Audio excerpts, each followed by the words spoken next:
자,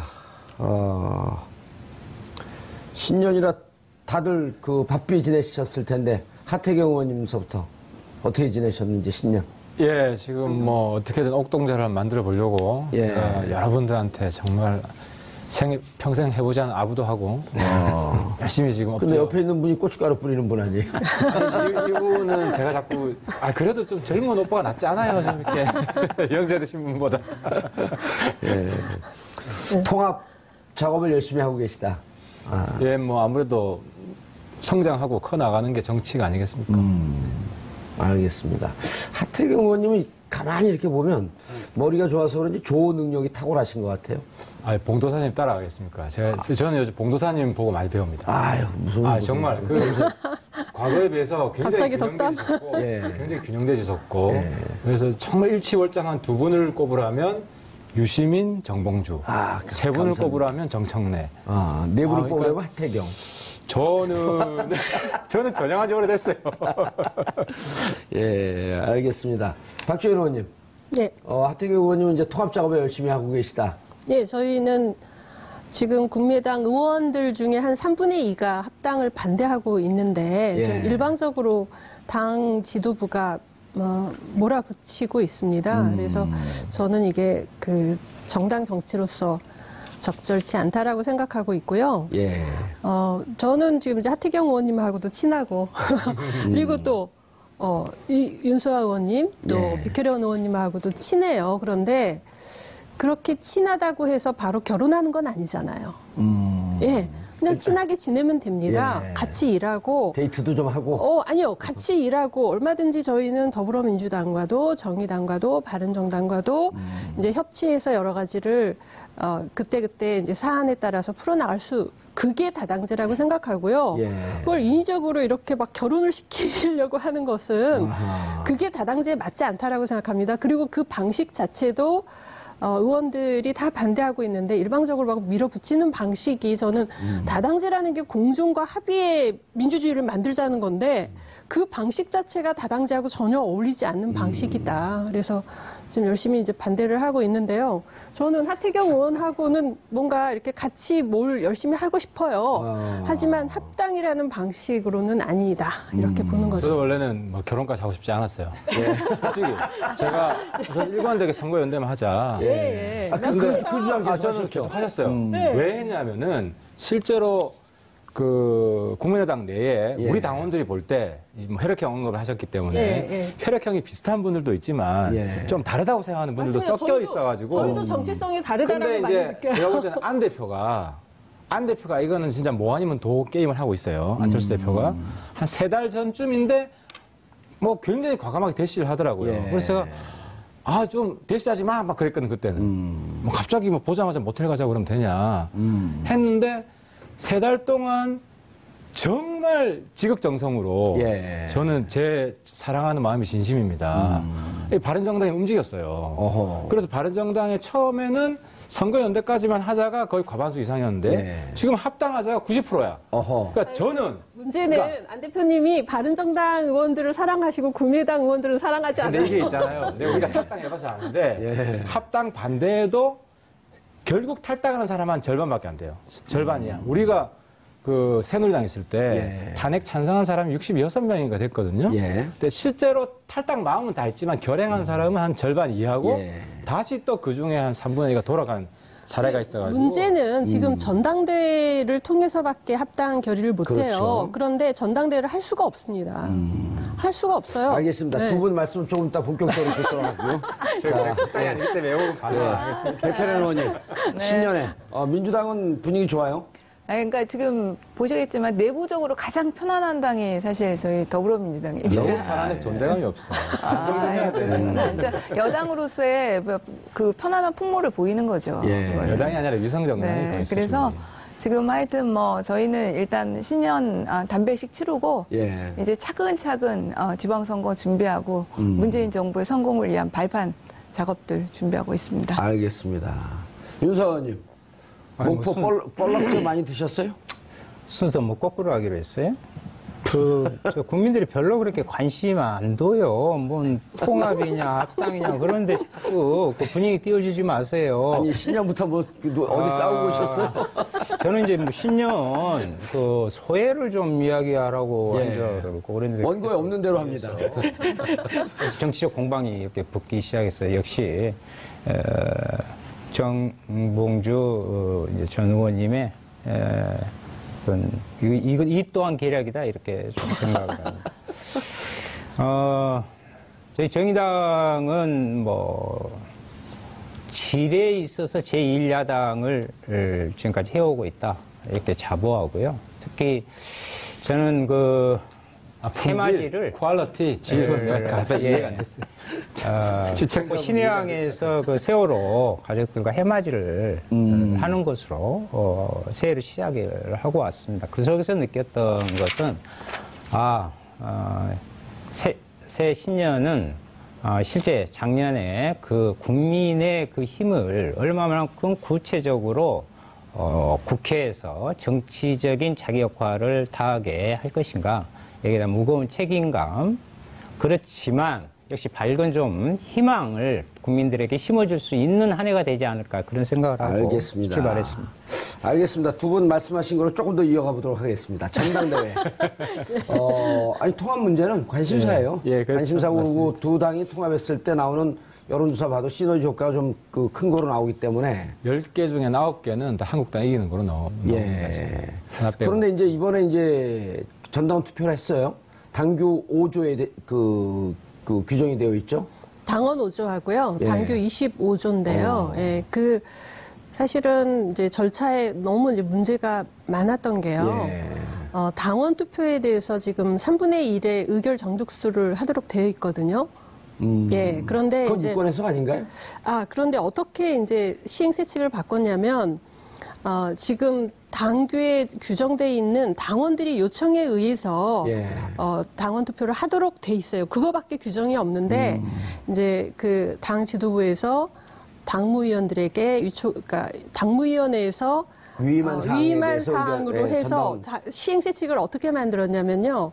당원의 당무위원회 의결에 의해서 전당원 투표를 할 수 있는 것으로 되어 있기 때문에 당규에 없는 당 지도부가 당 대표가 당무위원회를 통해서 의결한 사항에 대해서 전당원 투표를 할 경우에는 의결 정족수가 없다. 이런 식으로 유권 해석을 했는데 아무리 생각해도 지금 당규에는 당원들의 요청에 의한 전당원 투표밖에 없고 근데 그 경우에는 3분의 1의 의결 정족수를 하도록 돼 있는데 당원들이 요청한 경우에 3분의 1의 의결 정족수를 필요로 한다고 해놓고 당 대표가 일방적으로 부의한 전당원 투표의 경우는 의결 정족수가 없다라고 새로운 규정을 만드는 게 그게 이제 도저히 당원 단계에 맞지 않다라고 보는 거죠. 알겠습니다. 그 당 내부 문제는 이제 우리 시청자분들이 들으면 좀 혼란을 가져올 수 있으니까. 자, 어쨌든 23% 투표율이죠.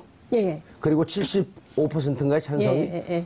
그래서 근데 이제 그럼에도 불구하고 당원 그러니까 13조에 합당 반대하는 분들은 이제 나쁜 투표 거부 운동 그래서 이전에 이제 오세훈 서울시장이 준비 투표할 때 그때 나쁜 투표 거부 운동을 했지 않습니까? 마찬가지로 이번 전당원 투표라는 것은 재신임 투표였어요. 합당 투표도 아니고 이건 마치 옛날 유신 시대 군사 독재 시대의 어떤 알겠습니다. 그런 거기 때문에 그거 자체를 거부한 상태였고 그리고 3분의 1을 채우지 못했기 때문에 이제 아무런 의미가 없다. 알겠습니다. 네. 그런데 통합이나 그 당의 해산, 통합은 당원 13조에 의하면 전당대회를 거쳐야 된다. 맞습니다. 전당대회 의장은 이상돈 맞습니다. 의원이고요. 전당대회가 열리지 않을 것이다 이렇게 보는 건가요? 예, 맞습니다. 오호. 예. 다른 방법이 없나요?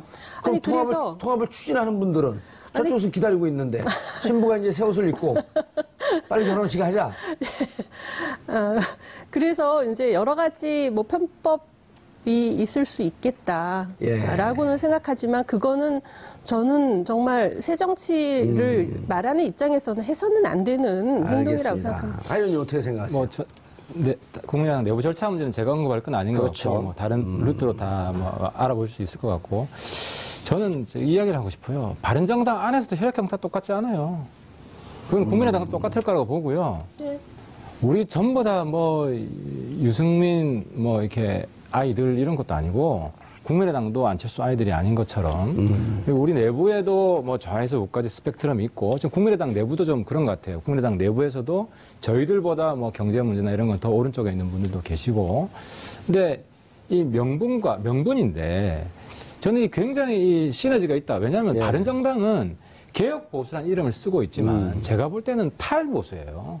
기존에 있는 보수와 완전히 새로운 미래 정치 세력을 만들어가는 과정에 있는 겁니다. 그래서 예. 우리가 탄핵에 동참했고 춥다고 다 들어가는데 끝까지 붙들고 남아 있다. 근데 이제 문제는 좀 서운한 거는 유승민 하태경이 적폐고 유승민 하태경이 적폐라고 그러잖아요. 이제 예. 국민의당 일부 뭐 우리 박지원 통합 반대하시는 박지원 분들이. 누님께서는 안 그러지만 그래서 좀 그런 왜곡은 안 했으면 좋겠다. 그러니까 좀 예. 정정당당하게 아니 뭐 결혼 안 하면 안 하는 거지. 예. 뭐 안 되면 안 되는 거지. 근데 이제 국민들이 보시기에 싸워도 좀 팩트에 기초해서 예를 들어 오늘 저희들이 많이 화가 났는데 바른정당 대선 때 빚을 져가지고 빚더미에 있고 뭐 국민의당이 통합하면 이걸 따놔야 된다. 우리 부채 하나도 없어요.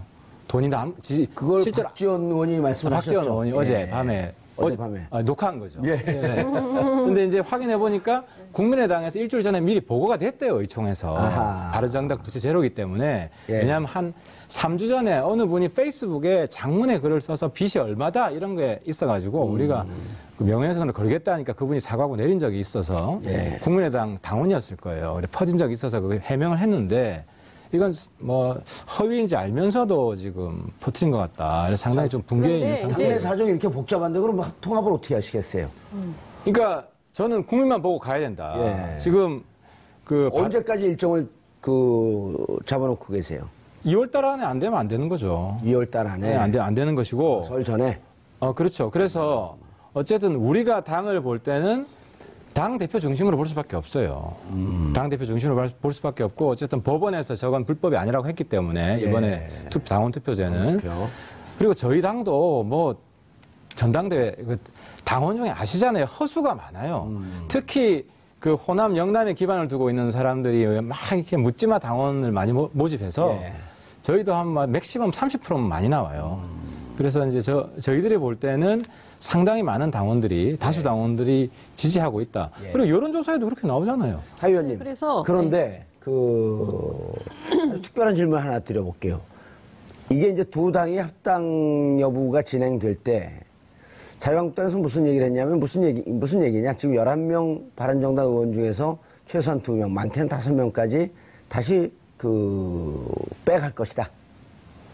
라는 얘기가 나오는데 또 다른 경로로 들어보면 두 당의 합당 얘기가 급물살을 타면서 자유한국당에서 다시 바른정당을 오려고 하는 의원들이 많은 전화가 오고 있다. 이 얘기도 좀 들었거든요. 어느 게 루머와 사실입니까? 팩트를 제가 구분해 예. 드릴게요. 2명이 간다. 뭐 저는 우리 쪽으로도 지금 보험 콜이 와요. 예. 근데 뭐 그거는 이제 믿거나 말거나 하시고 팩트는 이번에 그 서울시장 등등 여러 명 영입하려고 그러는데 아무도 안 가잖아요. 예. 안 되는 집안이니까 안 가지. 심플하게 이야기해서. 우리한테 왜 전화가 많이 와요. 되는 집안이거든. 그쪽 자유한국당 의원들이 전화가 오는 겁니까? 그뿐만 아니라 여러 가지 이제 이 당협위원장을 하고 싶다든지 안 오던 전화들이 저한테도 그건 수치로 나와요. 그러니까 현대 선거는 거의 어쨌든 과학이기 통합의 때문에 시너지가 그렇게 작용을 하고 있다. 있다는 거죠. 예. 긴장되기 때문에 심리전을 예. 그런데 이제 뭐 저는 그렇게 생각합니다. 지금 뭐 안철수 키즈가 아니고 유승민 키즈가 아니라고 한 것은 지금 무슨 얘기냐면 안철수 대표나 유승민 대표가 당내에서 리더십이 인정받고 있지 못합니다. 예. 그런 상태에서 뭔가 이제 그 유 대선 대표는 안 후보를 그래요. 민주적 리더십이. 대선 후보로 나오면서 이제 어쨌든 대중적인 이미지를 갖고 있기 때문에 그런 걸 통해서 이제 새로운 어떤 판을 벌리려고 하는 것으로 이제 보이는데요. 저는 그렇게 생각해요. 지금 어쨌든 안 대표나 유승민 대표가 계속 이제 자유한국당을 대체하겠다 이런 얘기를 하거든요. 예. 근데 저는 뭐 그렇게 보수를 대체하겠다라는 이야기인데. 아니 그래서 그거는 그 이야기 아니에요. 잠깐요. 그거 좋은 목표라고 생각해요. 예. 보수를 대체하겠다. 좋은 목표인데 지금 범호남과 개혁 세력은 우리가 개혁 경쟁을 하고 싶은 거지 보수를 대체하고 싶은 생각이 없어요. 그래서 저는 저는 전당대회가 안 된다라고 생각을 하지만 예. 만약에 정말 무리하게 밀어붙여서 어떤 식으로 이제 꼼수를 부려가지고 그렇게 합당이 되는 경우에는 아마 정확히 분당이 될 거예요. 분당이 되고 그것조차도 뭐 저는 그렇게 나쁘지는 않다고 생각해요. 왜냐하면 지금 우리가 사당 정체성이 체제에서 틀리면은 좀 나눠져도 그러니까 괜찮다. 사당 체제에서 삼당 체제가 됐잖아요. 예. 그게 이제 다시 사당 체제가 되면서 보수는 보수 경쟁을 하고 개혁은 개혁 경쟁을 하고 이런 게 나쁘지 않다고 생각하기 때문에 궁극적으로 합의 이혼을 하는 것도 굉장히 좋은 방법이다. 팩트 정정 한 가지 간단히. 예. 보수 교체가 아니고 제1야당 교체. 알겠습니다. 야당 대표 선수 교체. 알겠습니다. 이건 좀 다른 의미이기 때문에. 그러니까 예. 예, 그게 보수 대책. 아니지. 중도가 이제 제1야당이 되는 잠깐만요. 아까 의미가 없다 그랬는데 합당 신원이가 우선요. 예. 그 말씀 두 당에서 나오셨으니까 정의당은 불편할 수밖에 없는 게 국민의당에서는 제발 부탁이 있는데 그 화면에 그 떼타월 안 나오게 좀 해주세요. 그 국민 시원하게 한 그게 아니고 바뀌었어요? 다행이네요. 그 짜증납니다. 계란. 그리고 이 앞에는 뭐 몽둥이 같은 회초리 걸어놓고 뭐 때려주세요 뭐 그러던데 그리고 이제 다른 정당은요 바르게 가세요. 왜냐하면 보수를 혁신하고 보수의 새로운 정체성을 보여준다고 그랬잖아요. 그러면 그 부분을 보수는 이런 것이다라는 최소한의 당의 그 정책과 그 방향을 가지고 맞아 보수는 이래야 돼. 그래서 보수는 혁신해야 돼. 원래 부분으로 그렇게 가야 되는데 또다시 선거를 앞두고 정치공학적으로 이합집산을 이렇게 하는 것은 의미가 없다. 예. 그럼 정의당 왜 맨날 단일화하자 그래? 선거 때만 되면. 단일화는 다르죠. 그러니까 선거연대, 그거하고 지금 그거나 똑같아. 선거공학은 똑같아. 선거공학이고. 합당하고 선거연대는 완전 다르죠. 그거를 혼동하는 건 그러니까 저는 그건 선거연대랑 합당은 다른데 둘 다 선거공학이 깔려 있는 건 똑같은 것이고 합당의 의미는 뭐 아까 충분히 알겠습니다. 이야기했으니까. 백혜련 의원님 미소를 짓고 즐기지 마시고 사실은 통합에 대해서 왜냐하면 정치권 전체에 하나의 충격이 벌어지는 거기 때문에 관심을 가지셔야 돼요. 그럼요. 근데 제가 이제 그 기자들한테 굉장히 인터뷰 요청을 많이 받아요. 바른당과 국민의당 통합 문제에 대해서 어떻게 생각하냐. 근데 사실 당의 공식 논평을 한 번도 안 냈습니다. 그리고 지금 내지 않겠다고 했고요. 저희 저당은. 네. 아니, 왜냐면 대변인 참 잘하시는데. 다른 당에 아직 진행되는 과정에 대해서 다른 당에서 가타부타 이렇게 하는 건 저는 그럼 맞지 추미애 않다고 대표가 야바위라고 하는 가능성이 네. 있을 것 같아요, 없을 것 같아요? 뭐 봐야겠지만 쉽지는 않겠다. 왜냐면 벌써 딱 드러난 문제가 하나 뭐냐면요. 지금 가장 큰 차이가 안보관, 햇볕 정책에 대한 입장 맞습니다. 차이잖아요. 완전 달라요. 벌써 대변인들 논평이요. 요거는 김정은 위원장의 신년사를 놓고 바른정당과 국민의당의 대변인 논평이 완전히 상반됐습니다. 오늘 주제니까 토론하고 조금 있다가 우리 당의 입장, 제 입장 얘기하고. 그럼 추미애 대표 야바위 발언은 그 당 입장에서 보는 부적절한 발언이네요. 언제 하셨는데요? 그것도 그럼 발언으로 따지면은요. 대표가 저 정도로 당에서 소외되고 있네. 거의 뭐 대표가 아니네. 홍준표 막말이라고 한다면서 홍준표 대표나 그런 데하고 비교할 게 아니죠. 의원님 그 홍준표 대표님 그런 그 단어를 저한테 저 있는 데서 홍준표 추미애 비슷한 레벨이다 이 말씀 하시는 것 같은데 알겠습니다. 알겠습니다. 아니 본인도 좀 돌아보시고 갑자기 의원님. 갑자기 다른 신년사 욕구가 막 쏟아져 나오니까요. 네. 적폐청산에 대해서 말씀을 좀 여쭐게요. 여전히 그 신년의 여론조사를 하니까 2018년 최대 역점 정부 과제로 여전히 적폐청산이 가장 높아요. 그러니까는 지금 그 적폐청산에 대해서 자꾸 정치 보복 프레임을 말씀을 하시는데 저는 지금 여론조사가 답을 해준다고 생각해요. 그러니까 이 정부가 출범하게 된 것이 어떤 것이고 또 국민들이 바라는 것이 무엇인가가 바로 드러났다고 생각하거든요. 그렇기 때문에 그 적폐청산이라는 것은 갈 수밖에 없는 것이고 근데 저는 적폐청산을 두 가지를 좀 구분하고 싶어요. 적폐청산에 대해서 바른정당 특별히 반대 안 하죠. 우리는 좀 더 세게 제대로 했으면 좋겠어요. 왜냐하면 적폐청산의 정치적인 우리 표현이 낡은 보수청산. 그 좀 더 구체적인 정치적인 표현이 한국당 소멸. 알겠습니다. 적폐청산에 대해서는 자유한국당 의원들이 안 계시기 때문에. 자, 아니 아까 자기를 적폐라고 한다고 그러는데 혹시 적폐로 몰릴 수 있는데 적폐를 몰아보세요. 아니 여기 그 바로 아까 그 발언을 국민의당에서 적폐를 몬다 그랬죠. 그러니까 정의당에서 일부 모르고 있어요? 의원들이 적폐의 그 커다란 범주 안에 바른정당이 있다 이렇게 보시는 거예요? 있죠. 하태경이 적폐라고 책임감을 느껴야 될 것 같고요. 그 적폐청산의 부분에 대해서는 우리는 이제 그 자유한국당과 이렇게 별개니까 아니다 이런 것은 옳지 않다 이렇게 말씀해 주시면 오히려 거기에 대해서 목표가 애매해지는 거죠. 오히려 거기에 대해서 정말 정말 이거 잘못했다. 예. 정말 우리가 그 적폐의 직접 당사자는 아니더라도 최소한 거기에 대한 부역 내지는 엄호를 했던 그런 과오가 있는 것을 국민 앞에 냉정하게 그리고 사과하고 그리고 거기가 응당한 책임을 지겠다 하는 그런 정치 세력이 희망이 있는 거 아니겠어요? 알겠습니다. 바른정당 저 지적에 대해서 신문을 꼼꼼히 안 보시는 것 같은데 바른정당은 과거의 잘못과 결연히 분리하기 위해서 정말 가슴이 아프지만 저희들이 탄핵에 앞장섰고 탈당했고 여태까지 춥고 배고프지만 견디고 대한민국 변화를 위해서 노력을 하고 있고 뭐 국정교과서 문제라든지 뭐 최순실 문제라든지 여러 가지 문제들에 있어서 저희들이 아주 단호하고 원칙적으로 입장을 지금 표명을 하고 있는데 어쨌든 사실 뭐 저도 정의당 문제 별로 관심이 없긴 해요. 저기서 무슨 뉴스 나오는지 별로 관심이 없긴 한데 근데 이제 주장을 하실 때는 좀 내용을 좀 살펴보시고 우리가 뭐 적폐 지지한 건 뭐가 있어요? 하나만 이야기해 보세요.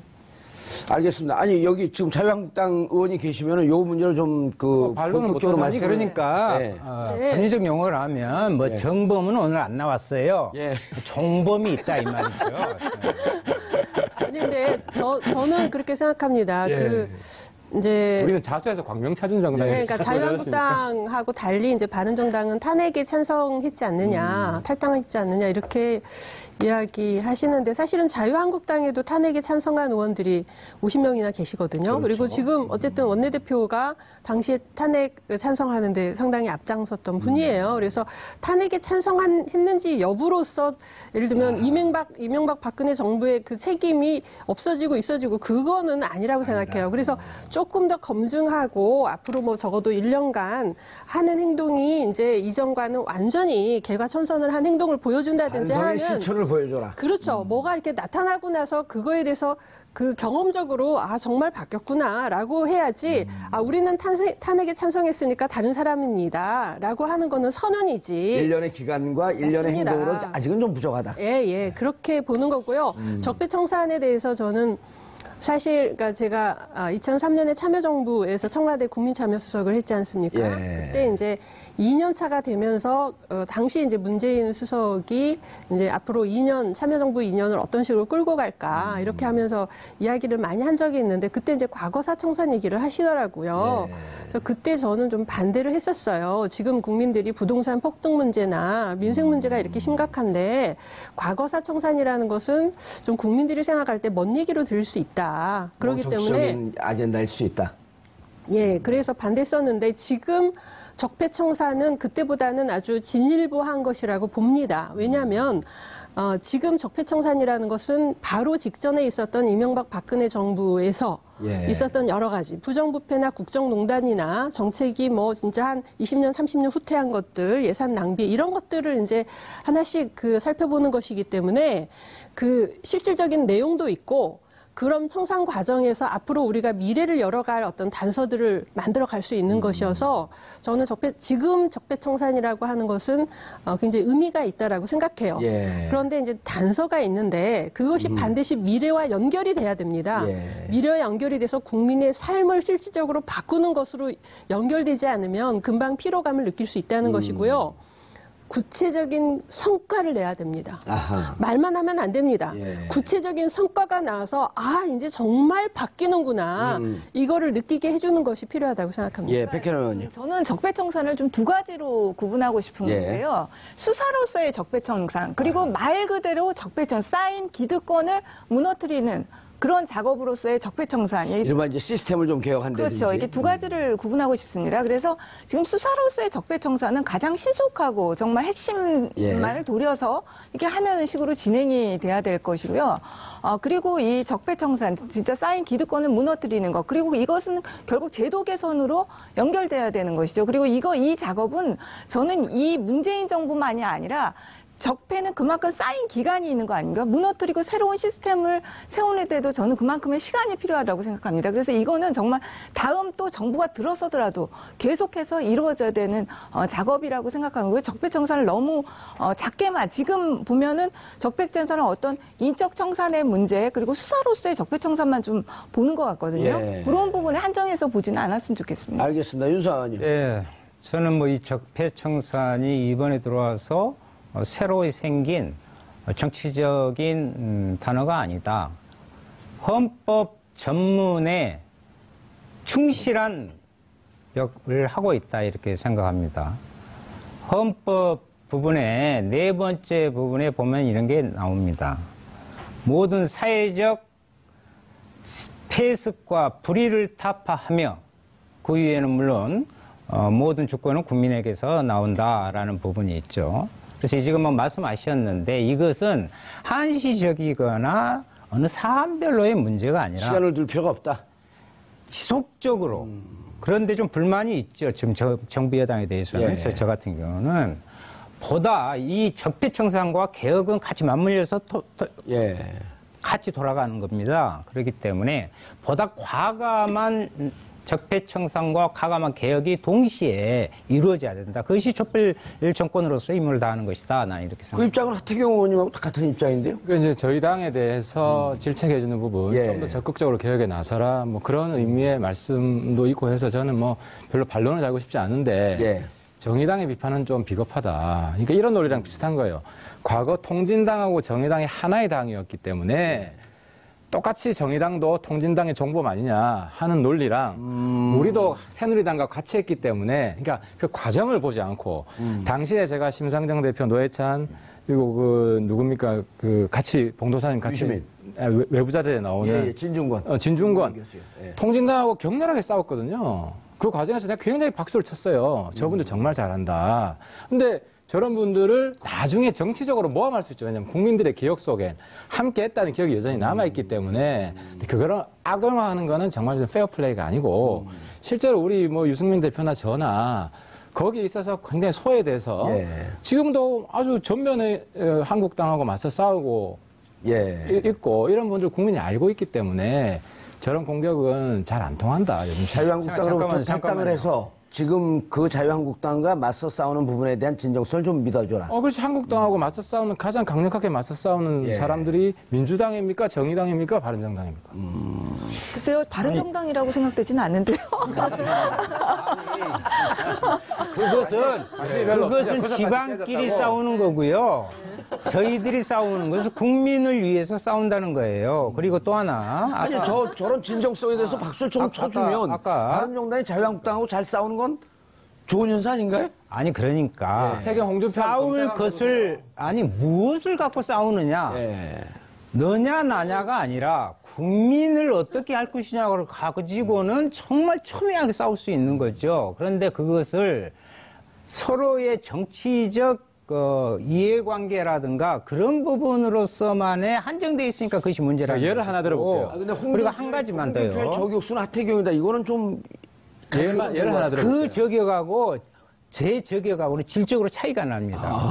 그리고 그 하태경 그 의원님은 자꾸 그 말씀하시다가 뭐 전향하셨다거나 전향하신 거야. 뭐 전향하시든지 어쩐지 그건 좋은 일이 알아서 하실 문제인데 늘 통진당의 부분이라든가 그리고 요즘은 그러한 것들을 이야기하지 않는 가운데서도 끄집어내서의 자기의 대립감을 세워내는 이런 좀 모습들은 알겠습니다. 자, 좀 극복했으면 좋겠어요. 한 말씀만. 적폐에 관련해서 심정은 보수의 대표적인 적폐가 빨갱이 장사입니다. 최근에도 지금 한국당이 무슨 어린애가 뭐 태극기 인공기 그렸다고 그것도 뭐 어린이 동심에 또 빨갱이 장사를 하고 있어요. 근데 이런 빨갱이 장사에 대해서 가장 국민들한테 호소력 있게 이렇게 해서는 안 된다라고 했던 게 지금 바른정당이에요. 그리고 정의당에서 종북 껍데기를 벗겨준 것도 바른정당이에요. 또 청와대에서 무슨 이야기예요 지금? 그러니까 자꾸 이거 잘 관심이 없으셔가지고 그런데 저도 솔직히 뭐 유수아원님 그 발언에 관심이 없기 때문에 제가 반론을 하고 싶지 않지만 청와대도 계속 주사파 정권이라고 모함을 하는 데 있어서 거기에 대해서 거기 오히려 디펜스 해주는 게 저는 바른정당이라고 생각해요. 그래 보수라 그래서 믿어요. 왜냐하면 정의당이 저 청와대를 주사파 정권 아니라고 하면 사람 신뢰도가 좀 떨어지잖아요. 근데 바른정당이 하면은 신뢰를 하거든요. 그런 면에 있어서 우리가 적폐 청산에 큰 지금 수레바퀴 같이 한다. 이렇게 동지의식을 가지고 서로 도와야 될 때 도와야 되지. 이럴 때까지 싸움을 이렇게 야기하면 안 되죠. 알겠습니다. 자, 여기서 적폐 청산 좀 정리하고요. 적폐를 청산해야 되니까. 김정은 신년사에 대해서 백혜련 의원님. 네, 어쨌든 간에 지금 사실은 또 정말 속보도 막 들어왔어요, 지금. 네, 이제 남한과 실무적 문제 논의할 것이라는 속보도 들어왔는데, 그동안 사실 정말로 남북한 관계가 교착 상태였지 않습니까? 어떤 대화 채널도 없는 상태로 계속 파국으로 어떻게 보면 치닫는 상태에서 어쨌든 김정은 위원장의 신년사는 굉장히 획기적이고 환영할 만한 신년사라고 생각하고요. 그래서 이렇게 어쨌든 김정은 위원장이 북한에서는 신 같은 지금 이미 존재로 돼 있는 거 아닙니까? 그렇기 때문에 실제로 이제 남북한 관계의 그 개선을 될 수 있는 하나의 단초는 충분히 될 수 있다. 이렇게 봅니다. 방금 들어온 속보 보면은 그 평창 대표단 파견 관련해서 남과 실무적 문제 논의할 것이다. 그리고 이것은 김정은 위원장의 지시사항이다. 이런 보도가 나왔어요. 윤수아 의원님. 예. 남북 관계. 예. 이게 그 양동작전이다 이렇게 하면서 좀 표명하는 분들도 계시고 양동작전이라도 평화적 대화나 이런 부분에 대해서는 적극적으로 응할 필요가 있다. 우리도 투트랙으로 가잖아요. 그렇죠? 한편으로는 억압이 제재. 죄송합니다. 너무 억압받고 사시다 보니까 단어가 입에 오르셔가지고 저를 억압하지 마세요. 이제 풀렸으니까요. 좀 보시고 또 제재와 대화 그 부분을 투트랙으로 하듯이 또 마찬가지입니다. 북한 같은 경우도 어떻게 보면 무모하리만큼 지속적으로 핵실험을 하고 미사일을 날리고 하는 부분들의 최종 목표가 그들에게 분명히 있었습니다. 그것은 뭐냐면 핵 보유국 지위를 확보하겠다. 그래서 체제를 보장받겠다. 그리고 거기에 따른 미국과의 부분을 벌이겠다. 또 한편으로 그러한 하에서 남과 대화의 부분들을 그 스탠스를 그때 취할 것이다. 이것은 이미 예견된 일이었고요. 그 투 트랙은 두 군데 다 같이 진행되는 것이다. 이렇게 봅니다. 북의 그 평화 제안에 대해서 적극적으로 수용할 필요가 있겠다. 적극적으로 수용해야죠. 예. 국민의당 입장은요? 예, 일단 뭐 근본적인 해결책은 북한과 미국 간의 관계에서 이제 풀리겠죠. 거기에서 이제 그 결론에 따라서 비핵화나 이런 것들이 가능하다고 보지만 어쨌든 우리는 지금 전쟁의 먹구름 하에 있는 거기 때문에 현실을 관리해서 평화를 지켜내는 것이 필요하고요. 그런 측면에서 이번에 이제 그런 평창 올림픽을 계기로 해서 남과 북이 이제 대화를 시작했다라는 거는 그 자체로 굉장히 의미가 있고 바람직하다라고 생각해요. 조금 더 욕심을 부리자면 이번 대화를 계기로 해서 우리도 뭔가 실리를 하나 챙겼으면 좋겠다. 예를 들면 이제 개성공단을 재개한다든지 이런 걸 통해서 우리의 어떤 평화를 지킬 수 있는 안전판을 하나를 더 챙길 수 있으면 더 바람직하겠다. 이렇게 봅니다. 개성공단 재개에 대해서는 당내 두 가지 의견이 존재하고 있잖아요. 근데 저희 지금 강령에 아주 분명하게 햇볕 정책을 강령으로 하고 있습니다. 그렇기 때문에 저는 만약에 햇볕 정책에 반대하면 그 반대하는 분들이 탈당하셔야 된다고 봐요. 여전히 또 탈당 공학적인데. 하태경 의원님은 신년사 어떻게 보셨어요? 이낙연 총리가 참 잘하고 있는 것 같아요. 저 보완적 역할을. 그러니까 북한의 의도가 우리의 우방의 그런 뭐 스탠스로 바뀐 건 아니라는 다 알고 있잖아요. 한미관계 이간질 시키고 이런 의도를 다 알고 있어요. 근데 그 좀 어르신들 중에는 이 정부가 너무 순진하게 속아 넘어가는 거 아니냐 이런 우려가 있는데 그러니까 이제 두 측면이죠. 경계하면서도 활용을 해야 되죠. 예. 근데 이제 이 정부가 북한의 의도에 대해서 경계하고 있다, 신중히 접근하고 있다 하는 거를 이낙연 총리가 북한이 장난칠지도 모른다. 오. 이런 이야기를 통해서 좀 안심을 시켜준 것 같아요. 예. 그래서 어차피 뭐 서로 계략 대 계략의 싸움이에요, 남북 관계는. 예. 그래서 이제 과거 그런 상황 속에서도 7.4 남북 공동성명이 됐던 것이고 또 뭐 남북 합의서 이게 다 그 옛날에 군사정권 하에서 됐던 거 아니에요. 예. 군사정권 하에서도 필요하면 저렇게 대화했는데 지금은 이 대화를 우리가 적극적으로 활용하고 북한의 어떤 핵, 미사일 이런 정책에 좀 구멍을 내는 이런 걸 최대한 최선을 다해봐라. 예. 문재인 정부가 최선을 다하는데 뭐 저도 그렇고 바른정당도 적극적으로 지원할 생각이 있고 근데 뭔가 좀 소홀하다 이럴 때 있으면은 우리가 조금 견제구를 날리는 그런 역할을 좀 해야 된다 하는 거죠. 대통령께서 그 키 리저브 독수리 훈련을 평창 올림픽 이후로 연기하자라고 미국 측에다 제안을 했는데 아직까지 정확한 대답은 없어요. 저는 그게 좀 그 부분은 어떻게 생각하세요? 그게 좀 부적절하다고 생각하는데 저는 부적절하다. 예. 대통령이 해야 될 거는 안보 문제를 가지고 협상하는 건 좋지 않아요. 그래서 이걸 협상 수단으로 쓰는 게 아니라 그냥 미국하고 통 크게 우리가 연기하겠다. 아하. 우리가 그냥 일방적으로 발표를 연기하겠다? 하고 그래야 국제사회가 정말 저 올림픽 성공시키기 위해서 예. 지극정성이구나. 왜냐하면 스케줄 조정이거든. 아니 그거를 그러니까 아쉬운 게 문 대통령이 미국으로부터 그 양보를 받아내지 못 받은 그 외교력이 예. 전 조금 아쉽고 지금이라도 그냥 연기 발표를 이제는 남북한 뭐 대화 통로 뚫렸다면서요. 예. 뚫렸으니까 이제는 미국하고 한국이 내일 정도에 연기한다. 올림픽 전에는 군사훈련 안 한다. 발표를 하면 중국도 그렇고 일본도 그렇고 러시아도 그렇고 북한한테 뭐라고 했어요. 김정은 너 빨리 그냥 조건 없이 평창 가. 이런 분위기가 북한을 고립시키는 외교관계 형성이 된다는 거죠. 알겠습니다. 백현우 의원님. 그런데 예. 먼저 하태경 의원님 입장이 바른정당 입장이었으면 좋겠어요. 근데 바른정당 공식 입장은 저렇게 안 납니다. 제가 반발 앞서가요. 네. 틀려요. 그러니까는 아, 그래요? 네. 완전히 입장이면- 굉장히 비판적인 지금 굉장히 그러니까는 그 저희들 발언과 특별하게 다르지 않은 발언을 하셨잖아요. 근데 바른정당 입장은 저게 아닙니다. 바른정당 입장은 매일매일 발전합니다. 오히려 지금 우리가 노란하는 거 아니냐 한마디로 북한에 아하. 그러면서 바른정당이 두 가지 논리가 있을 수 있어요. 한미일 공조를 깬다는 식의 그런 입장으로 지금 계속 논평 내고 계시거든요. 공식 논평 그렇게 나오고. 네. 이낙연 총리 발언 있기 전에 그랬죠. 그럼 내일이면 한미 동맹에 다른 입장 기대할 수 있는 겁니까?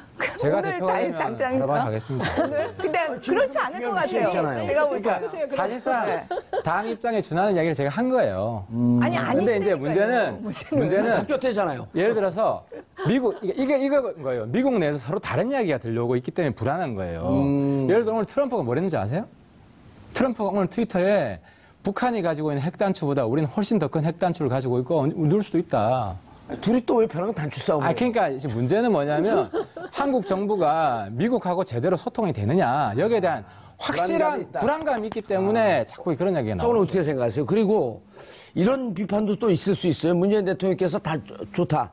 그 연기하고 미국과 일정 정도 얘기가 됐으니까 그렇게 얘기했을 것이라고 믿으면서도 너무 남남 갈등의 눈치를 보면서 지금 하태경 의원이 얘기했듯이 그냥 미국과 협의가 됐으면 좀 과감하게 선언하지 우리 쪽의 자유한국당의 반발이나 보수 측의 반발 때문에 한미동맹 포기하는 거 아니냐, 뭐 군사훈련 하게도 안보 포기하는 거 아니냐, 이런 비판에 너무 예민하게 반응 보이는 거 아니냐라고 하는 비판도 있을 수 있거든요. 근데 그거는 그 여러 가지 상황이 지금 한미 간의 관계에서 미국의 입장도 지금 트럼프 대통령 같은 스타일이 어떤 이렇게 통제할 수 있거나 대화가 바로바로 되는 스타일이라고 보기는 어렵지 않습니까? 그냥 트럼프 패싱하는 게 제일 나을 것 같아요. 그런 부분들이 있다고 보이고요. 사실 어떻게 국내 정치를 또 무시할 수 있겠어요. 네. 그리고 북한 간의 관계에서도 저는 또 어떻게 보면 전략적으로 밀고 당기기가 필요하다고 생각합니다. 그렇게 통콕하게 모든 것을 뭐 그냥 밀어놓고 가는 거, 그게 오히려 전략적으로 하수일 수도 있는 거죠. 저는 여러 제가 가지 우리 당에서 왜 자꾸 소극적인 입장이 나오냐면은 이게 양쪽 다 통제 불가능해요. 북한도 그렇고 미국도 그렇고. 예. 근데 이제 문재인 정부 들어서면 북한하고는 좀 친하지 않겠느냐.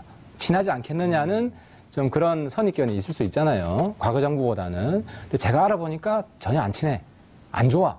그러니까 문재인 대통령 입장에서는 이게 굉장히 리스크가 큰 게임을 하고 있는 거예요. 그러니까 과거에 보수 정부는 미국하고는 잘 통하잖아. 예. 그러면 미국하고 하는 건 지를 수가 있는 거예요. 우리가 가면 미국 같이 가니까. 근데 문재인 정부는 미국하고도 떨떠름하지, 북한하고도 떨떠름하지. 그러니까 지르려면 연계했을 때 군사훈련 연계했을 때 북한이 받는다는 확신이 있어야 물밑 대화가 됐어야 지를 수 있는데 어느 것도 물밑 대화가 안 되니까 어정쩡하게 되기 때문에 우리는 저게 잘 되면 좋겠는데 잘 안 될 것 같아서 계속 조금 오래 섞인 이야기가 나오는 거죠. 알겠습니다. 저는 근데 지금 그 평가 자체가 잘못됐다고 생각해요. 박근혜 정부 때 미국과의 그 관계도 별로 굳건하지 못했고 중국과의 관계는 완전히 망쳤고요. 북한과는 완전 단절된 상태였어요. 지금 그거 복원하고 있는 네, 거예요. 저는 그거에 대해서 예. 하태경 의원님이 그렇게 말씀하시는 건 조금 부적절한 부분이 있는 게요. 예.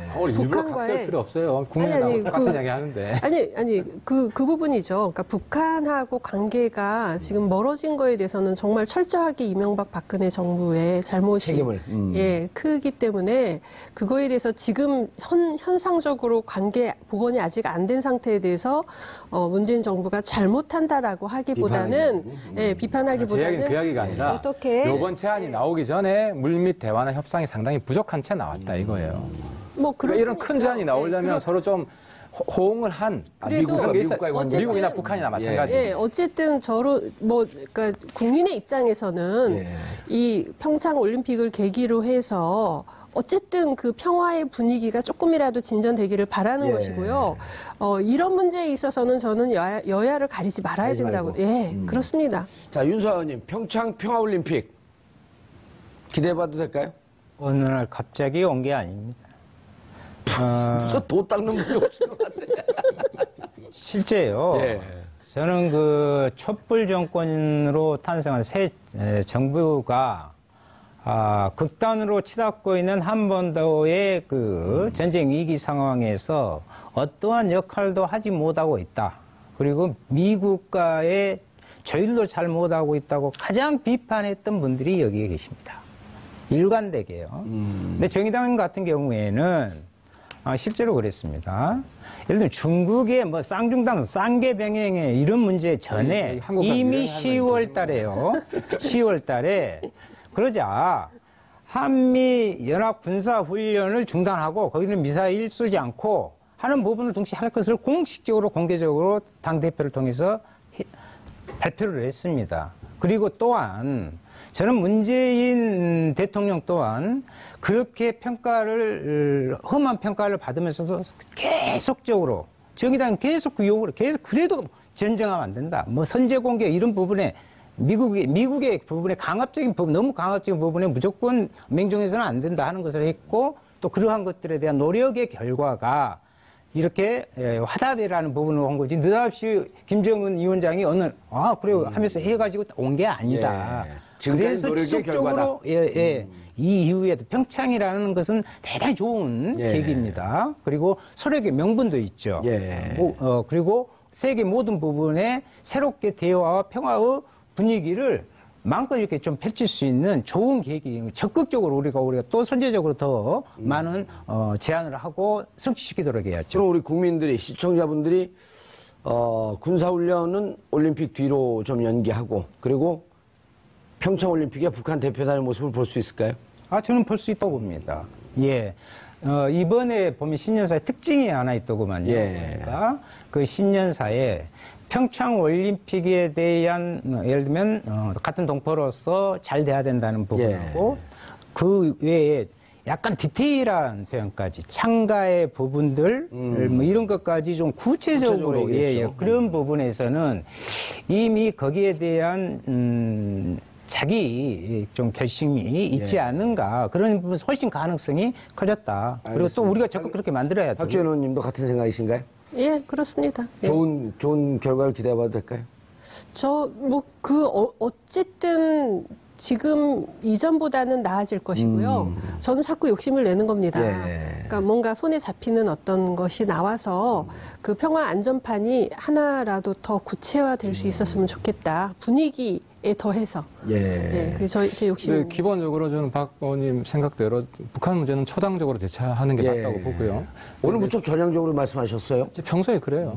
국민의당, 근데 국민의 입장이랑. 하태경 의원님만 같으면 우리 당에 오셔도 좋고. 그러니까 이제 바른정당의 제 목소리 제일 커요. 그러니까 국민의 입장이랑 정부 입장은 좀 다를 수밖에 없다. 국민은 잘 되면 좋죠. 북한도 오고 아주 뭐 전 세계가 다 와서 평화적으로 됐으면 좋겠는데 정부는 기대 수준을 너무 높이면 안 됩니다. 정부의 입장은 책임을 져야 되는 입장이기 때문에 그래서 여전히 불확실성이 강하게 존재하고 그래서 저는 정부가 기대 수준을 좀 낮추기 위해서 이낙연 총리 발언도 조율돼서 나왔다고 생각하고 그래서 바른정당도 사실 정부 편을 드는 거예요. 왜냐하면은 바른정당 입장에서는요 기대 수준 잔뜩 높여놓는 게 좋아요.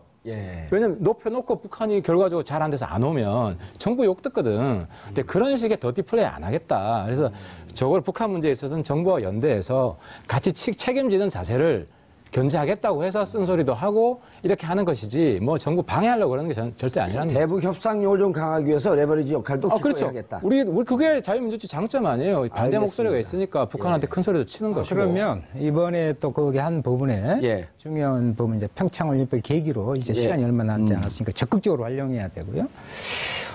또 하나는 여러 민간 부분과 사단체 정당들까지 야당도 오라 그랬어요. 야당도 이렇게 같이 좀 그래서 같이 좀 가지고 여야를 떠나서 같이 가서 정당이 갖고 있는 또 자기 장점이 있으리라고 봅니다. 그런 부분 문제를 풀어내는데 그런 부분들에 같이 좀 할 수 있었으면 그러니까 이번에 진짜로 아니 하 의원님이 저런 입장을 좀 적극적으로 받아들여야 되지 않나요? 그럼요. 저희는 이 문제는 정말 초당적으로 여야가 당연히 협력해야 되는 문제고요.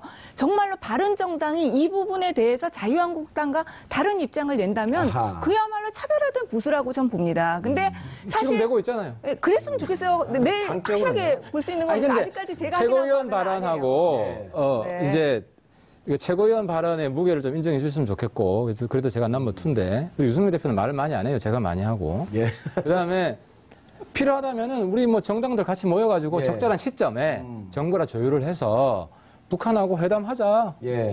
뭐 그런 식의 공동 제안도 할 수 있다고 봐요. 아니 그리고 평창 평화올림픽 그 성공적 개최를 위한 그 5개 정당 뭐 자유한국당 빠지겠다고 할 수 없겠지만 정당 간 무슨 그 공동 결의대회도 하고 그렇습니다. 이렇게 하면 국민들의 청와대가 좀 말릴 거라고 봅니다. 왜냐하면 정치는 풀어야 되거든요.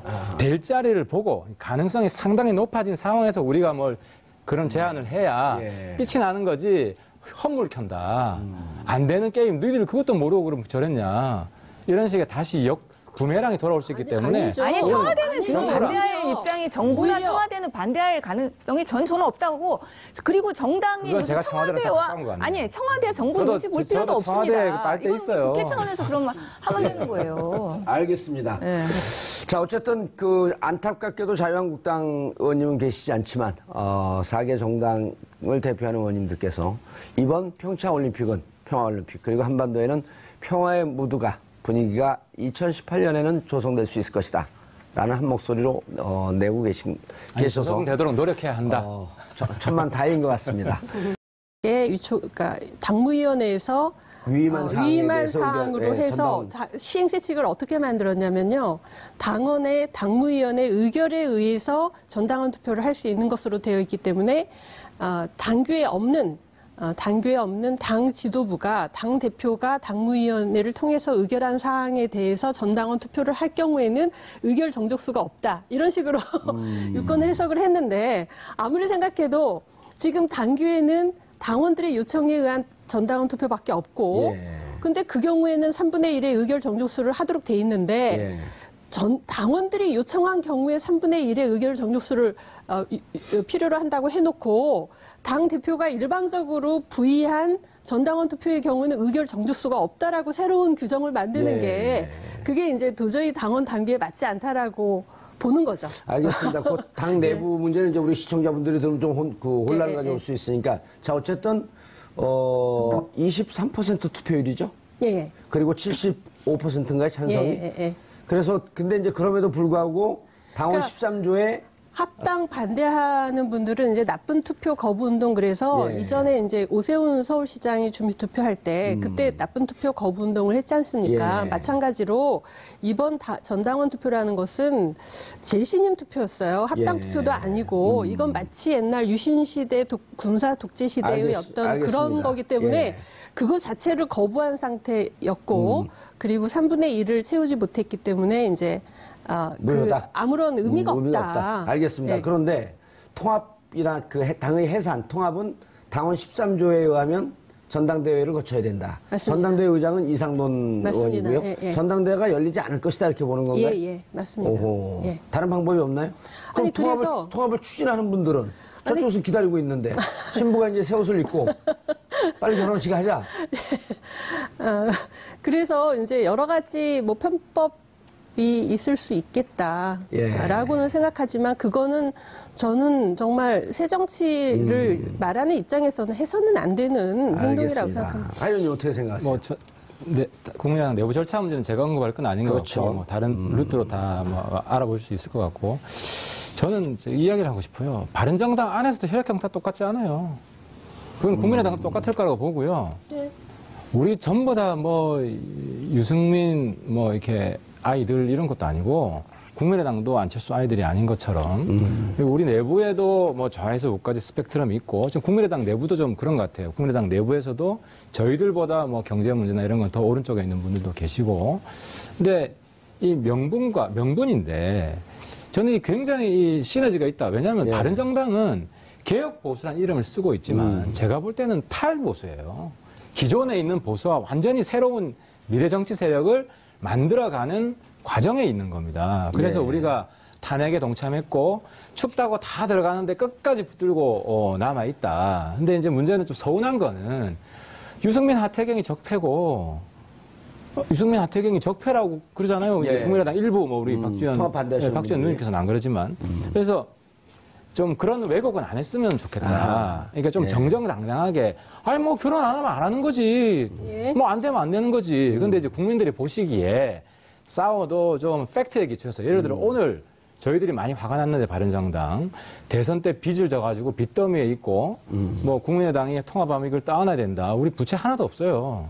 돈이 그걸 실제로 박지원 의원이 말씀하셨죠. 박지원 의원이 어제 밤에 어젯밤에. 녹화한 거죠. 예. 근데 이제 확인해 보니까 국민의당에서 일주일 전에 미리 보고가 됐대요, 의총에서. 아하. 바른정당 부채 제로기 때문에. 예. 왜냐하면 한 3주 전에 어느 분이 페이스북에 장문의 글을 써서 빚이 얼마다 이런 게 있어가지고 우리가 그 명예훼손을 걸겠다니까 그분이 사과하고 내린 적이 있어서 예. 국민의당 당원이었을 거예요. 그래 퍼진 적이 있어서 그 해명을 했는데 이건 뭐 허위인지 알면서도 지금 퍼뜨린 것 같다. 그래서 상당히 좀 붕괴해 있는 그런데 상태. 당내 사정이 이렇게 복잡한데 그럼 통합을 어떻게 하시겠어요? 그러니까 저는 국민만 보고 가야 된다. 예. 지금 그 언제까지 일정을 잡아놓고 계세요? 2월 달 안에 안 되면 안 되는 거죠. 2월 달 안에. 네, 안 되는 것이고. 설 전에. 그렇죠. 그래서 어쨌든 우리가 당을 볼 때는 당 대표 중심으로 볼 수밖에 없어요. 당 대표 중심으로 볼 수밖에 없고 어쨌든 법원에서 저건 불법이 아니라고 했기 때문에 이번에 당원 투표제는 그리고 저희 당도 뭐 전당대회 당원 중에 아시잖아요. 허수가 많아요. 특히 그 호남 영남에 기반을 두고 있는 사람들이 막 이렇게 묻지마 당원을 많이 모집해서 저희도 한 맥시멈 30%면 많이 나와요. 그래서 이제 저희들이 볼 때는 상당히 많은 당원들이 다수 당원들이 지지하고 있다. 그리고 여론조사에도 그렇게 나오잖아요. 하 의원님. 그래서 그런데 아주 특별한 질문 하나 드려볼게요. 이게 이제 두 당의 합당 여부가 진행될 때 자유한국당에서 무슨 얘기를 했냐면 무슨 얘기냐? 지금 11명 바른정당 의원 중에서 최소한 2명, 많게는 5명까지 다시 빼갈 것이다. 라는 얘기가 나오는데 또 다른 경로로 들어보면 두 당의 합당 얘기가 급물살을 타면서 자유한국당에서 다시 바른정당을 오려고 하는 의원들이 많은 전화가 오고 있다. 이 얘기도 좀 들었거든요. 어느 게 루머와 사실입니까? 팩트를 제가 구분해 드릴게요. 2명이 간다. 뭐 저는 우리 쪽으로도 지금 보험 콜이 와요. 근데 뭐 그거는 이제 믿거나 말거나 하시고 팩트는 이번에 그 서울시장 등등 여러 명 영입하려고 그러는데 아무도 안 가잖아요. 안 되는 집안이니까 안 가지. 심플하게 이야기해서. 우리한테 왜 전화가 많이 와요. 되는 집안이거든. 아, 그쪽 자유한국당 의원들이 전화가 오는 겁니까? 그뿐만 아니라 여러 가지 이제 이 당협위원장을 하고 싶다든지 안 오던 전화들이 저한테도 그건 수치로 나와요. 그러니까 현대 선거는 거의 어쨌든 과학이기 통합의 때문에 시너지가 그렇게 작용을 하고 있다. 있다는 거죠. 예. 긴장되기 때문에 심리전을 통해서. 그런데 이제 뭐 저는 그렇게 생각합니다. 지금 뭐 안철수 키즈가 아니고 유승민 키즈가 아니라고 한 것은 지금 무슨 얘기냐면 안철수 대표나 유승민 대표가 당내에서 리더십이 인정받고 있지 못합니다. 예. 예. 그런 상태에서 뭔가 이제 그 대선 후보를 민주적 예, 리더십이 대선 후보로 나오면서 이제 어쨌든 대중적인 이미지를 갖고 있기 때문에 그런 걸 통해서 이제 새로운 어떤 판을 벌리려고 하는 것으로 이제 보이는데요. 저는 그렇게 생각해요. 지금 어쨌든 안 대표나 유승민 대표가 계속 이제 자유한국당을 대체하겠다 이런 얘기를 하거든요. 예. 근데 저는 뭐 그렇게 보수를 대체하겠다라는 이야기인데. 아니 그래서 그거는 그게 이야기 아니야. 잠깐요. 자, 신년이라 다들 그 바삐 지내셨을 텐데 하태경 의원님서부터 어떻게 지내셨는지 신년. 예, 지금 뭐 어떻게든 옥동자를 만들어 보려고 예. 제가 여러분들한테 정말 평생 해보자는 아부도 하고 열심히 지금 근데 옆에 있는 분이 고춧가루 뿌리는 분 아니에요? 이분은 제가 자꾸 그래도 좀 젊은 오빠가 낫지 않아요? 좀 이렇게 연세 드신 분보다. 예. 통합 작업을 열심히 하고 계시다. 아. 예, 뭐 아무래도 성장하고 커 나가는 게 정치가 아니겠습니까? 알겠습니다. 하태경 의원님이 가만히 이렇게 보면 머리가 좋아서 그런지 조언 능력이 탁월하신 것 같아요. 봉도사님 따라가겠습니까? 저는 요즘 봉도사님 보고 많이 배웁니다. 아유, 무슨. 정말. 과거에 비해서 굉장히 갑자기 덕담? 균형되셨고, 예. 굉장히 균형되셨고, 예. 그래서 정말 일치월장한 두 분을 꼽으라면 유시민, 정봉주, 세 분을 감사합니다. 꼽으라면 정청래. 네 분을 그러니까- 뽑으려면 하태경. 저는 전향한 지 오래됐어요. 예, 알겠습니다. 박주현 의원님. 네. 하태경 의원님은 이제 통합 작업에 열심히 하고 계시다. 예, 저희는 지금 국민의당 의원들 중에 한 3분의 2가 합당을 반대하고 있는데 예. 좀 일방적으로 당 지도부가 몰아붙이고 있습니다. 그래서 저는 이게 그 정당 정치로서 적절치 않다라고 생각하고 있고요. 예. 저는 지금 이제 하태경 의원님하고도 친하고 그리고 또 윤수아 의원님 또 예. 백혜련 의원님하고도 친해요. 그런데 그렇게 친하다고 해서 바로 결혼하는 건 아니잖아요. 예. 그냥 친하게 지내면 됩니다. 예. 같이 일하고. 데이트도 좀 하고. 아니요. 같이 일하고 얼마든지 저희는 더불어민주당과도 정의당과도 바른정당과도 이제 협치해서 여러 가지를 그때그때 이제 사안에 따라서 풀어나갈 그게 다당제라고 생각하고요. 예. 그걸 인위적으로 이렇게 막 결혼을 시키려고 하는 것은 아하. 그게 다당제에 맞지 않다라고 생각합니다. 그리고 그 방식 자체도 의원들이 다 반대하고 있는데 일방적으로 막 밀어붙이는 방식이 저는 다당제라는 게 공존과 합의의 민주주의를 만들자는 건데 그 방식 자체가 다당제하고 전혀 어울리지 않는 방식이다. 그래서 지금 열심히 이제 반대를 하고 있는데요. 저는 하태경 의원하고는 뭔가 이렇게 같이 뭘 열심히 하고 싶어요. 하지만 합당이라는 방식으로는 아니다. 이렇게 보는 거죠. 저도 원래는 뭐 결혼까지 하고 싶지 않았어요. 솔직히 제가 일관되게 선거연대만 하자. 예. 그 주장 계속 저는 하셨죠? 계속 하셨어요. 네. 왜 했냐면은 실제로 그 국민의당 내에 예. 우리 당원들이 볼 때 뭐 혈액형 언급을 하셨기 때문에 예. 혈액형이 비슷한 분들도 있지만 예. 좀 다르다고 생각하는 분들도 맞습니다. 섞여 저희도- 있어가지고. 저희도 정체성이 다르다라고 근데 많이 이제 느껴요. 제가 볼 때는 안 대표가 이거는 진짜 뭐 아니면 도 게임을 하고 있어요. 안철수 대표가 한 3달 전쯤인데 뭐 굉장히 과감하게 대시를 하더라고요. 예. 그래서 제가 좀 대시하지 막 그랬거든 그때는. 뭐 갑자기 뭐 보자마자 모텔 가자고 그러면 되냐 했는데 3달 동안 정말 지극정성으로 예. 저는 제 사랑하는 마음이 진심입니다. 이 바른정당이 움직였어요. 어허. 그래서 바른정당에 처음에는 선거연대까지만 하자가 거의 과반수 이상이었는데 예. 지금 합당하자가 90%야. 어허. 그러니까 저는 문제는 그러니까- 안 대표님이 바른정당 의원들을 사랑하시고 국민의당 의원들은 사랑하지 근데 않아요. 이게 있잖아요. 내가 우리가 탈당해봐서 아는데 예. 합당 반대에도 결국 탈당하는 사람 한 절반밖에 안 돼요. 절반이야. 우리가 그 새누리당 있을 때 탄핵 찬성한 사람이 66명인가 됐거든요. 근데 실제로 탈당 마음은 다 했지만 결행한 사람은 한 절반 이하고 다시 또 그 중에 한 3분의 2가 돌아간 사례가 있어가지고. 문제는 지금 전당대회를 통해서밖에 합당 결의를 못해요. 그렇죠. 그런데 전당대회를 할 수가 없습니다. 할 수가 없어요. 알겠습니다. 네. 두 분 말씀 조금 이따 본격적으로 듣도록 하고요. 자, 그때 외우고 받아가겠습니다. 백혜련 의원님, 신년에 민주당은 분위기 좋아요? 그러니까 지금 보시겠지만 내부적으로 가장 편안한 당이 사실 저희 더불어민주당입니다. 너무 편안해서 존재감이 없어. 진짜 여당으로서의 그 편안한 풍모를 보이는 거죠. 그거는. 여당이 아니라 위성정당이 네, 더 있어, 그래서 지금. 지금 하여튼 뭐 저희는 일단 신년 단백식 치르고 이제 차근차근 지방선거 준비하고 문재인 정부의 성공을 위한 발판 작업들 준비하고 있습니다. 알겠습니다. 윤서원님, 목포 볼락주 많이 드셨어요? 순서 뭐 거꾸로 하기로 했어요? 저 국민들이 별로 그렇게 관심 안 둬요. 뭔 통합이냐, 합당이냐, 그런데 자꾸 그 분위기 띄워주지 마세요. 아니, 신년부터 뭐 어디 싸우고 오셨어요?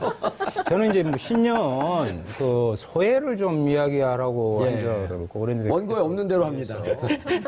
그래서 정치적 공방이 이렇게 붙기 시작했어요. 역시, 정봉주 전 의원님의 이 또한 계략이다 이렇게 좀 생각을 합니다.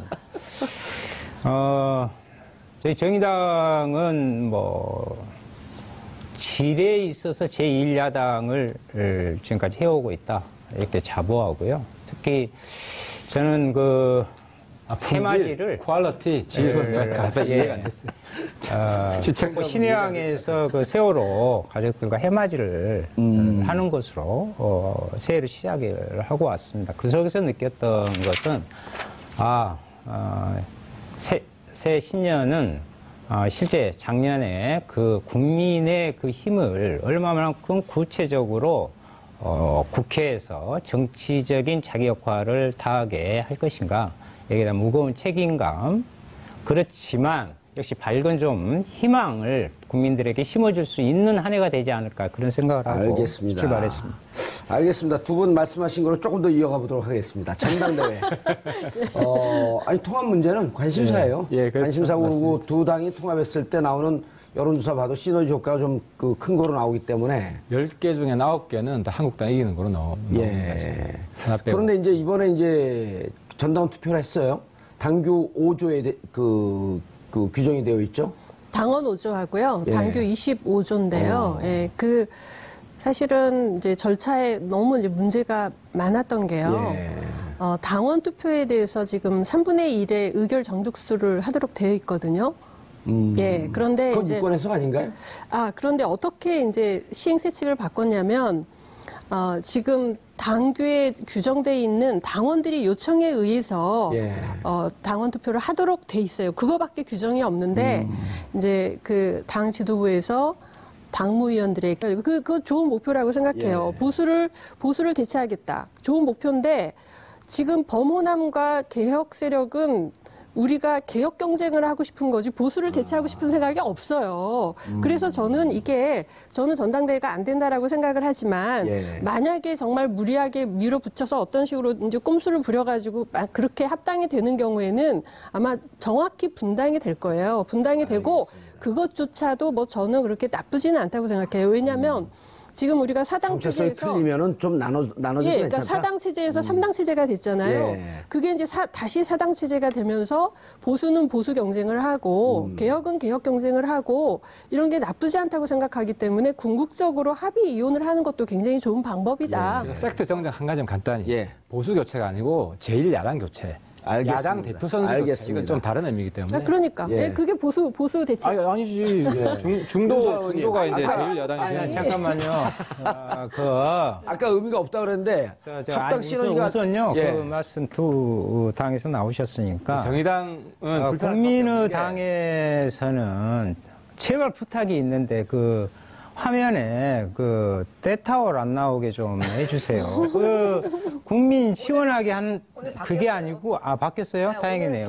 저 짜증납니다. 계란. 그리고 이 앞에는 뭐 몽둥이 같은 회초리 걸어놓고 뭐 때려주세요 뭐 그러던데 그리고 이제 다른 정당은요 다르게 가세요. 왜냐하면 보수를 혁신하고 보수의 새로운 정체성을 보여준다고 그랬잖아요. 그러면 그 부분을 보수는 이런 것이다라는 최소한의 당의 그 정책과 그 방향을 가지고 아 맞아 보수는 이래야 돼. 그래서 보수는 혁신해야 돼.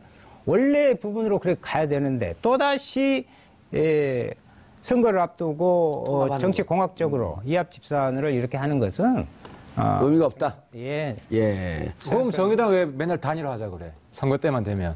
단일화는 다르죠. 그러니까 선거연대, 그거하고 지금 그거나 똑같아. 선거공학은 똑같은 선거공학이고. 합당하고 선거연대는 완전 다르죠. 아니, 그거를 혼동하는 거는 그러니까 저는 그건 선거연대랑 합당은 다른데 둘 다 선거공학이 깔려 있는 건 똑같은 것이고 합당의 의미는 뭐 아까 충분히 알겠습니다. 이야기했으니까. 백혜련 의원님 네. 미소를 짓고 즐기지 마시고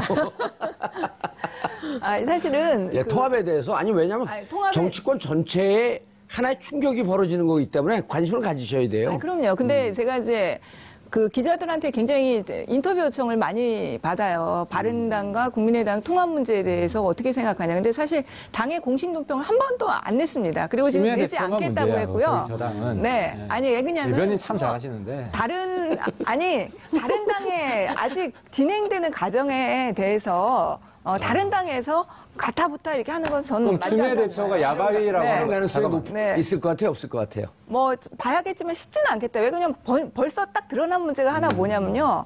지금 가장 큰 차이가 안보관, 햇볕 정책에 대한 입장 맞습니다. 차이잖아요. 완전 달라요. 벌써 대변인들 논평이요. 요거는 김정은 위원장의 신년사를 놓고 바른정당과 국민의당의 대변인 논평이 완전히 상반됐습니다. 그건 알겠습니다. 오늘 주제니까 토론하고 조금 있다가 예. 우리 당의 입장, 제 입장 얘기하고. 그럼 추미애 대표 야바위 발언은 그 당 입장에서 보는 부적절한 발언이네요. 언제 하셨는데요?